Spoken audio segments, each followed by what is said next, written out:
Hi everyone, welcome back to my channel. This is LolaAjisafe here. So today we are discussing Real Housewives of Atlanta.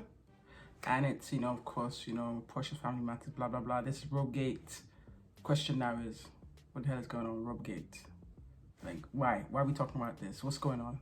Anyway, before we start, don't forget housekeeping rules. Don't forget to like the video.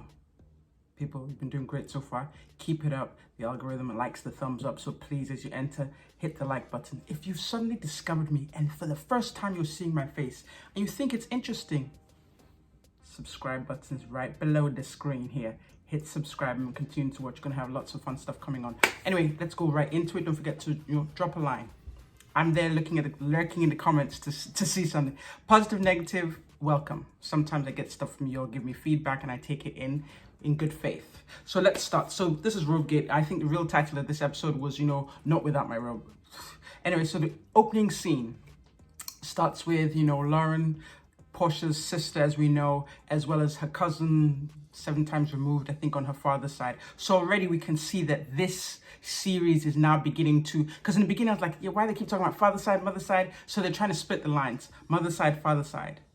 Some messy executive producers trying to make a point. What do I think their point is? So I think, in earlier episodes, I'd said that when I looked at the woman in Porsha's family, I'm like, to some extent, going deep into who they are would explain who Porsha is. And it's beginning to show a little bit. So what they're selling to us, now I don't know Porsha's family from a can of paint, but what they're selling to us is, Porsha's father's side is the Williams side, Hosea Williams. That's her claim to fame. That's what she goes by. That's what she likes to say, which is why she quickly went back to her name. Anyway, back to the main thing. So they're selling us that father side is, the great posh side, they're distinguished and, they've got substance, whereas they're trying to sell her mother side as, the lucky one up, like they got lucky or what, So they're really trying to split hairs. So once again, as we go into Taylor's, why should she do this show? She doesn't really have any power on the show because it seems, in the beginning when I first started reviewing the episode, I'm like, why is it, Real Housewives of Atlanta, then Porsha's Family Matters? I think when they looked at the collection of film clips, video they had, they felt they needed a little extra boost to get viewership. That's honest, because I was wondering, I'm like, yeah, everybody knows Porsha Williams. Why do we need to attach Real Housewives of Atlanta? But now, at this point, I don't want to say they were trying to salvage the clips. I think they were trying to salvage the clips. So this is it. So now they're selling us this scenario that, this is what's going on. So anyway, Lauren and I think her name is Londi sit down and they start, recapping the barbecue from last week. And they, being there in the atmosphere, they do acknowledge that it was really uncomfortable. And right here, we're seeing a new upcoming star. Because everything is so messy, so to say, Dennis is coming out looking like, King Kong. He's king of jungle.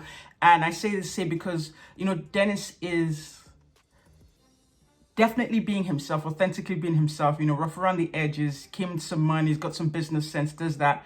But then he's got this fun side to him. And clearly Lauren and Londi clearly the whole of Porsha's family has a great relationship with Dennis. Some of them still like him, even though he did cheat on Porsha, they still like him. And not because he's, well-to-do. I'll give you an example. As they were recapping, the barbecue, they were saying how, how Porsha's mother's side of the family were like, for lack of a better term, brown-nosing Simon. Oh, yes, you guys have a great chemistry. And da, da, da, da, da. So right now, it's like, it seems like they don't know Simon because apparently the barbecue was meant to be the introduction. They don't know Simon. They talk, just saying all these things. So long and short of this is you can see that lines have been drawn.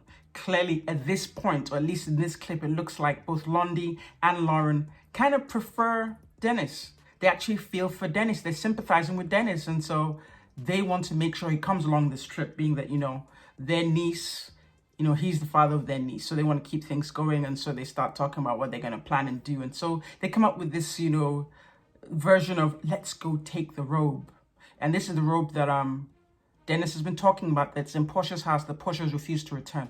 For reasons best known to only her and God. She knows why she hasn't returned this man's robe. And I'm just wondering why Simon's just looking at this mess like, yo, Like, why is she Simon, why is she disgracing you like this? This is your woman holding to another man's robe. Like, what is it? A mere Versace robe. That's it? That's what's making her hold on to a robe? Like, I don't know why she's still in the house. I don't know why Simon's watching, because there's been like an exchange of things going on. I don't know why Simon's still watching this exchange go on and is not putting a stop to it. Like, why is this whole episode about a robe that Porsha's ass should have returned as soon as she was sitting on top of Simon? That's just my personal opinion. It doesn't make any sense. So anyway, they come up with this half-baked plan of, getting the robe back as, a bait to get, Dennis to accept and agree to come to Mexico. Dennis was going to come anyway, so this is just them trying to get clips, but it's cute anyway. So, they make, a deal with, Porsha's personal assistant that, distract her, we're going to come in, we're going to take the robe. So here we go, we see them all dressed in black.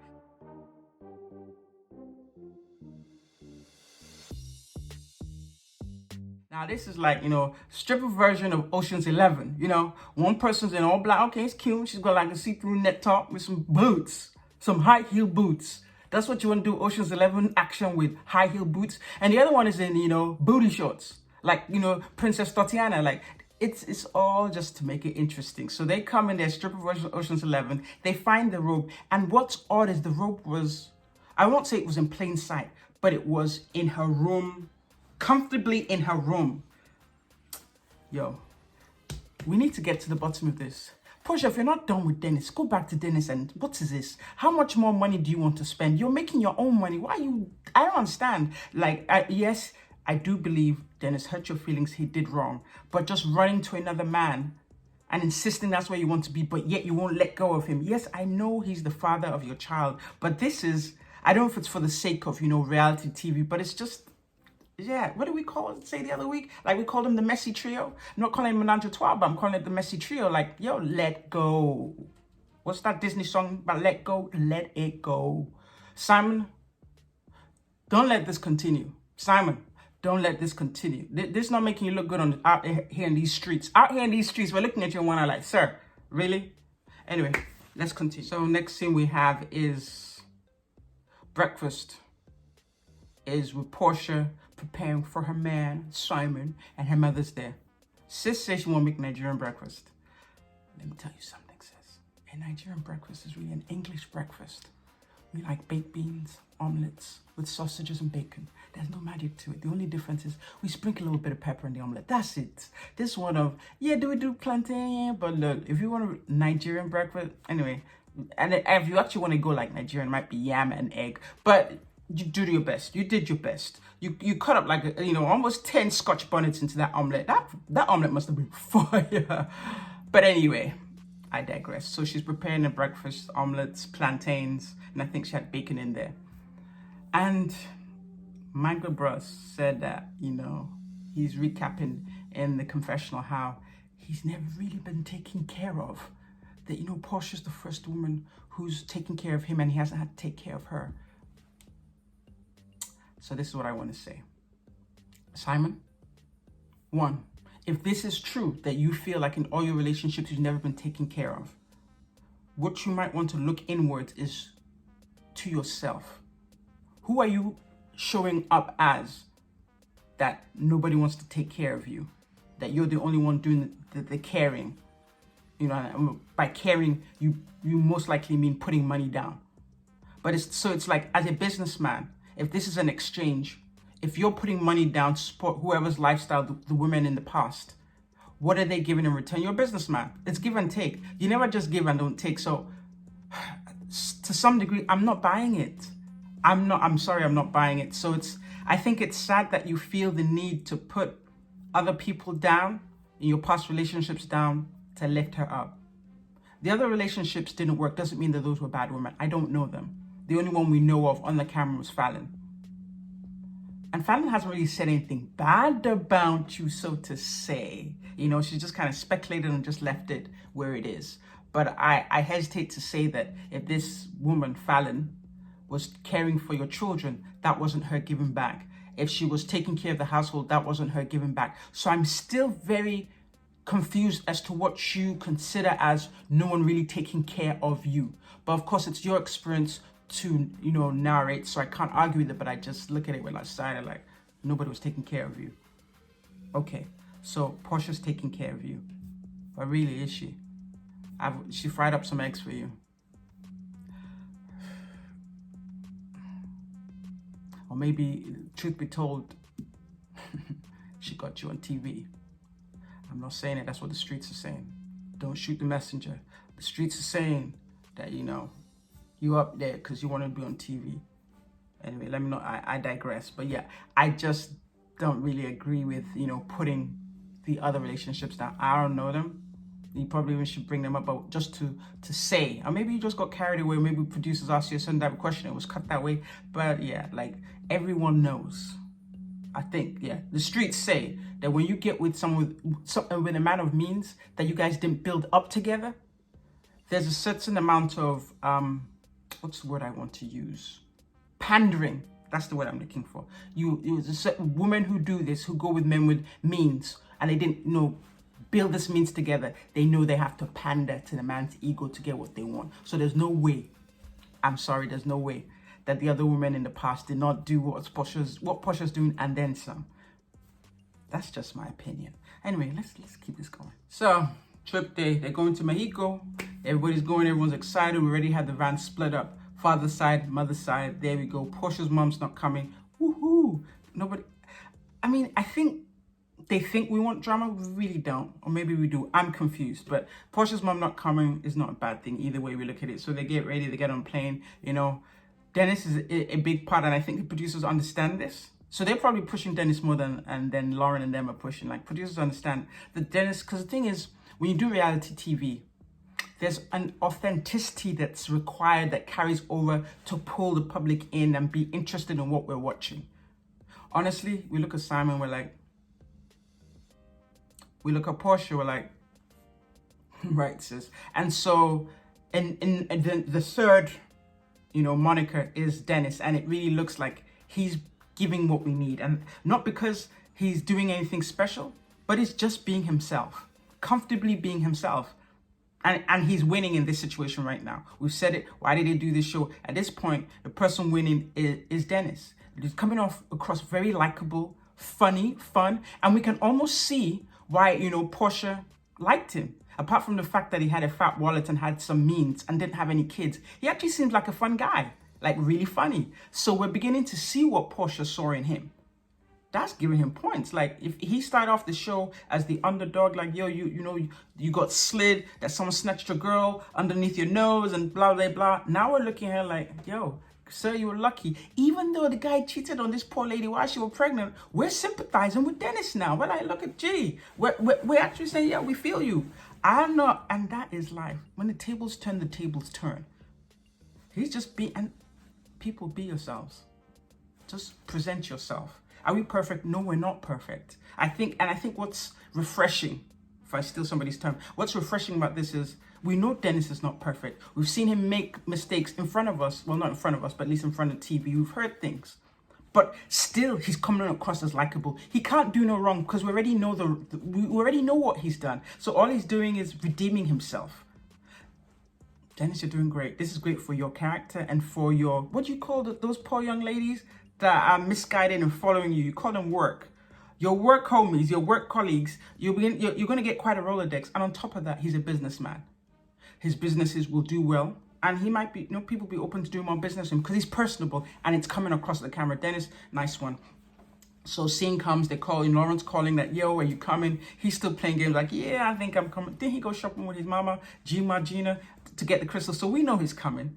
They're filming, we know he's coming. But he played cool and he showed up at the last minute. He's like, yo. So anyway, they land. Like I've said in the past, Porsha is fun. You know, she do all that with dancers. She's entertaining. She fills out her dress real nice. I mean, if just depending on what your qualification list, she can probably check a couple boxes for you. So we see all that. We see why she's entertaining. But what this show is beginning to show us, other than the entertaining fun side of Porsha, is the selfishness, the need to want to control things, to keep a finger on things, The fact that she's possibly been spoiled because I don't know if she's like been the source of income or the source. Like even if you look at her niece, cousin, whatever Stormy is, Stormy looks up to Porsha like, oh, I want to be just like Porsha. I want to be Princess Tatiana. I want to go out with rich men and I want to do this and I want to do that. And I want to be on reality TV. Literally, that's Stormy worships that girl for those reasons. And those reasons only. I'm judging Stormy now. I'm sorry, I am. I don't know much about her, but I'm judging her based on what the clips were given on, Bravo TV. But anyway, so it's like, yeah. So what are we seeing? We're not seeing a very complimentary side of Porsha. Yes, she's entertaining, but she's not entertaining enough to carry this show. Surprise.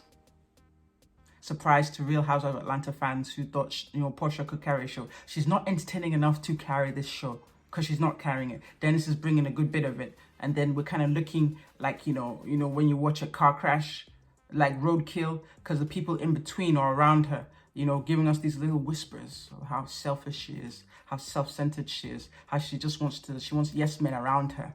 She wants to be the top dog, like, yeah. So we know she's a beautiful woman. There's no question there. We know she has a butt. Whether it's natural or it's not natural, it's not my business. My business is that when you look at the package as a whole, it looks nice. But the thing is, what's beneath that? What's behind the screen? What's behind the face? And what we're seeing, the perspective of what we're seeing, what's been shown to us is not complimentary. It's not working for her.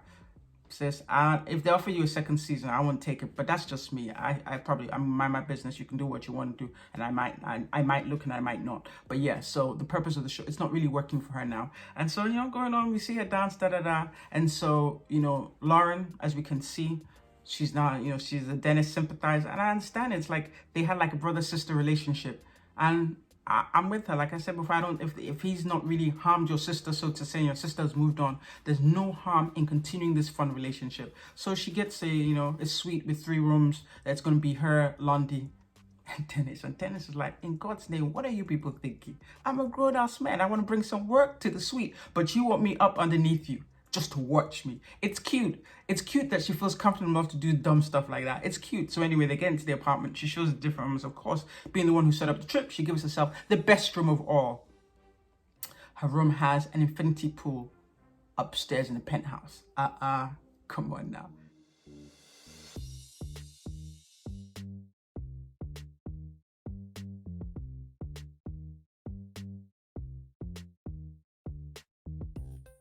And the scene here that I really liked was, look at her like, and I don't know if it was planned.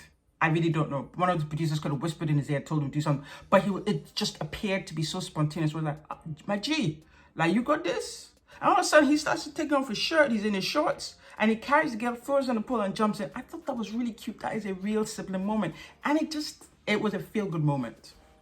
And if I think of all the clips in the episode, to me, that was my favorite. The cute going to get his robe. Lauren's batting for Dennis. Not that maybe her sister should get back to him, but clearly she prefers him. She trusts him. He's just more sincere, more authentic. And he's her niece's father. So I'm not mad at her. So anyway, they have that little scene and he's laughing and it's just sweet. I like it. So while he's in the pool, he calls his work. Like, we need one person and we'd like to have a name. I'd hate to call another one work. Dennis, this is what you're going to need to fix, sir. We don't like you calling your lady friends work. You can call them lady friends. Lady friend 1, lady friend 2, lady friend red, lady friend blue, something. I don't like the term work, so we're going to have to fix this. Anyway, so calls his work and she's flying in the next day. I guess they were, producers really want to spark something out. I don't know. So anyway, going into the next scene. The dinner scene really wasn't all that. So they do their manifestation moments, third eye, do all this, the smoking. And there's a point where it looks like Simon's giving, Dennis the evil eye. Yeah. Simon. What do you want here? Anyway, give him Dennis the evil eye.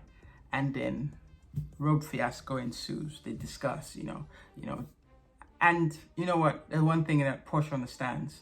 She's bringing up the robe thing on the table to get a discussion going because producers told her she needs to make it spicy because she's looking boring. So she figures she'll bring it up. But yes, she may have been told to bring it up, but why is that robe of any significance to her? Unless she was told to completely think how she thinks. Why you still have this man's robe, sis? So anyway, they do their third eye smoking thing, and then, you know, Porsha decides that she won't talk about a robe that she has no business having. Talk about, yeah, who went into her this and this. And Simon's sitting there like, Simon, this is the moment where you show them who you is. Niger man in play. Niger man sitting. Niger man live and direct. You tell her, sis, that's not what we're going to do here. That's that man's robe. Kill it. You get respect. But you sat there like a statue, like you were watching like tennis match at Wimbledon. It wasn't Wimbledon. Your lady, your fiance is talking to her ex about his property that she should have returned. And she's feeling justified in having it and mad that someone took it and returned it to the rightful owner. And Sam, you just looking like this. Sam, please don't go and be mumu there. That's not why we sent you to be on TV. Because what we do, the one thing I'll give a plus is, it might not be great exposure for Nigerians as a whole, but if somebody's flirting around, you know, trying to create a Nigerian menu from the sky, at least, you know, she's talking about Nigeria. Because back in the day, you know, let us tell it, we were called booty scratchers on all this and all that and all that. So now it's like, okay, it's not so derogatory. It's like, okay, this is a rich man, she's pandering to him. So, sir, please, let's fix this and let's start representing for ourselves properly. Don't let her play you like this, sir. Don't let this happen. Okay, so usually I'm talking to ladies, but now I'm talking straight to Simon. Don't do this. Like, just because you want to be on camera don't mean that you need to take everything and swallow everything up. But anyway, let's go back to what we're talking about. So anyway, yeah, you know, she's talking about, yeah, why they take the robe from her room, and then making a thing of it. You know, her sister tries to, you know, appease her. Yo, it's my fault. Don't look at your ex, you know, assistant Dom. I told him to do it because this is why we wanted to use it as just some bait to bring, you know, Dennis to be. And it just goes back and forth. And Dennis is like, yo, Sam, are you ready for this? That's what I'm saying. Sometimes Dennis has some of these one-liners that are kind of funny. And then Porsha turned around and talk about, why are you saying all that? You started it. No, actually, Miss Porsha Williams, you started this. You could have let it be. You could have just played it cool. Like, so they went into my apartment, or rather into my house, and took my robe. Okay, that's fine. To be continued. But I guess she just wanted to have a moment. And so anyway, you know, there's this special shaman here that Lauren has. It's okay to, you know, Porsha, why is this a trigger for you? Honestly, Porsha couldn't even articulate it. So either Porsha's playing, and she's playing, you know, producer's pet, or she's not done with Dennis. Truth is, the timing, we keep talking about the timing. The timing was just kind of messy here. Like, did Porsha have Oloju Kokoro? And when I say that, that means that was she just kind of looking with her eyes, like feeling a little bit greedy, saw, you know, a rich guy who was available and jumped, but she hadn't really finished her business with, you know, Dennis. Or what happened? Because to all of us watching, it looks like you're not done with Dennis. It looks like, yes, you're with Simon. Yes, you may have been hurt. Yes, maybe you're trying to get back at Dennis for cheating. I don't know. But it all doesn't seem kosher right now.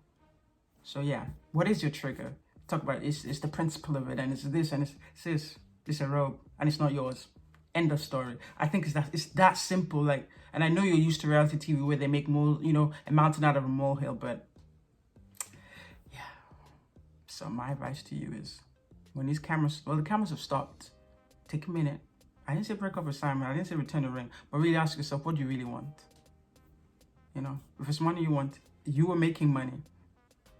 I'm just saying, if it's Simon you want, figure it out. But this show was not a great look for you right now. I know, maybe you did it for the book. I don't know. But guys, this is really the end of it. There isn't that much to say. It's just, you know, ROBE-GATE. Woman, please, don't let money make you do things that you don't want to do. Don't let money make you do things that you don't want to do. Don't let money make you become somebody that you're not. Don't let money make you be something completely like 180 from who you are, who you want to represent. Now today, women are doing things. You don't need to have to acquire a rich man to go where you need to go. That's the moral of the story.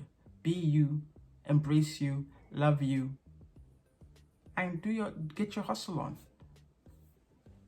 Oh guys, that was the end of the episode. Like, yeah, there's more coming next week. Dennis's work is coming to Mexico to stir things up, or is she? You know, I don't know. They're selling to us that Porsha cares, Maybe she doesn't care and they're just trying to get us to keep watching. We know we're just trying to see really like, all of us just watching like, yo, what transpired when you stole this woman's husband? Like, is it going to last or isn't it going to last? And was this real love or is it not? Like, is it just, you know, is it smokes and mirrors? That's why we're here. We're just trying to see like, you know, what is it? At the end of the day, if it is real love, we'll accept it and mind our business and keep it going. Because at the end of the day, I think everybody can respect if there's real love there. We just haven't seen the evidence of that yet. So we're still kind of watching this, you know, roadkill. Like, what next? Yeah, that thing was run over. Is it going to get up and move? Like, that's all. Guys, it's been real. Thanks for watching. Don't forget to like, comment, and subscribe. And of course, I'll see you in the next video. Lola, over and out. Thanks, guys.